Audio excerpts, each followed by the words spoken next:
Hey, what is good everyone, Chris here, welcome back to the channel, and today we're talking a little bit about the 18mm f1.4 LM WR that Fujifilm squeezed somehow in all this craziness at the beginning of the year without knowing, and it just appeared. So I wanted to tell you a few things. This is like a small preview about this lens, and if you are interested like me in 27mm lenses that are true 27, because the 27 f2.8 is actually a 40mm, this one is a 27mm in full frame, which it's a pretty loved focal length, especially for Leica shooters. Now, this lens has a wide aperture of f1.4, which makes her a little bit close to the best lens that everyone praises, the 16mm f1.4 that Fujifilm released 3-4 years ago, I think. And this was a must-have, in my opinion, because, like I said, there are a lot of people loving that focal length, that 27mm focal length for street photography, for landscapes, for travel. It's a lens that will probably please many Fujifilm users, X-mount users, because it's for X-mount. So let's see how this lens is actually built. Apparently it's built out of metal. It does have all the bells and whistles, including the weather-resistant gasket on the back, so you won't have any problems shooting in the elements. Also, the lens has an aperture ring with a lock button, which means when you're turning the aperture to auto, the ring locks and you won't be able to move the ring, so you're gonna shoot confidently without changing the aperture. From what I heard, the aperture ring is pretty much like the one on the 23-1.4. I don't have the 16-1.4, but the one on the 23 is a bit loose, and I don't really like that. I have to test it and see if it's the same, but nonetheless, we have an aperture ring, we have a lock button for aperture, we also have weather resistant, which is very nice, especially if you're shooting street photography and you're gonna be in the elements nonetheless, because nobody is putting aside a session of shooting because it rains, especially if it's like, you know, dusty or hazy or foggy. So all these we're gonna be definitely protected. The lens has 15 elements in I think 9 groups, which is a bit more glass than obviously the 18 f2, which only has 7 elements and I think 5 groups, something like that. But that's only technicalities. What does that mean? It means that more glass means sharper images, means less chromatic aberrations. Also, the lens has I think 2 dispersion elements and 1... Let me look.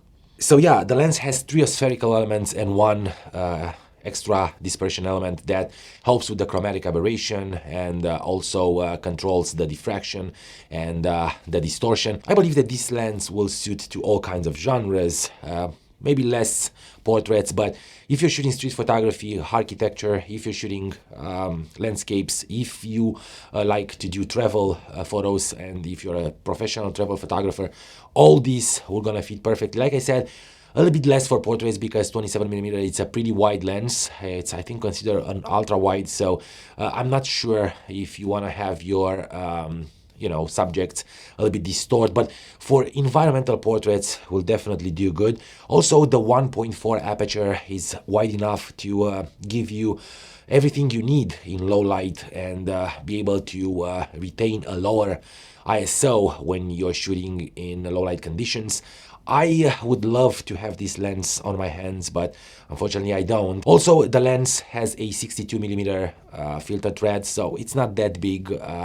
It's not cumbersome at all. You probably have already the filters if you're using filters. If you're a landscape photographer or a you know, videographer, you probably already have the NDs, the polarizer lenses for the 62. Now, there are a couple of things that I don't particularly enjoy, and especially when I'm going to buy a ultra wide or a wide lens, I'm looking for a very small minimal focus distance, and this one is around 20 centimeters, which means it's not very close.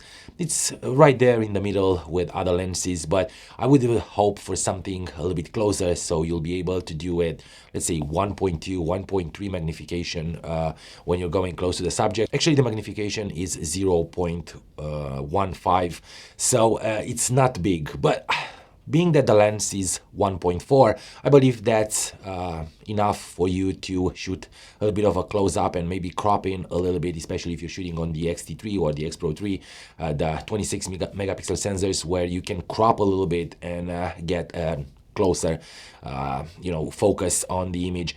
So yeah, this is pretty much it about the 18mm f1.4 LM WR. And if you don't know what LM means, comes from the linear motor. That means the lens has a linear motor inside that will focus inside, and you won't extend when you're focusing like the 18mm f2, for example, that goes out, like the 27mm that has a barrel that moves up and down every time you're focusing. This one focus inside, and from what I've heard again from the previews from other YouTubers, from blogs, apparently this lens is silent, so it's gonna be good for video as well as for photography and for situations when noise, talking about sound, is important and you want to keep it as low as possible.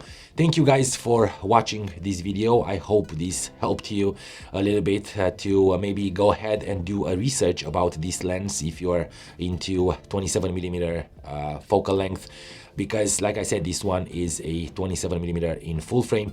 And thank you so much for subscribing. I am happy to see that more people are supporting the channel, and I'm hoping that this community is gonna grow bigger and bigger. Don't forget to put your comments in the box down below and let me know what is your favorite focal length, and if this 18mm will fit in your let's say favorites. And stay focused, my friends. I will definitely see you in a bit. Oh, and give these videos a thumbs up. Again, it's very important with the algorithm and with YouTube and all these kind of crazy videos that are coming up every day. It's very important. Keep that in mind. Just important.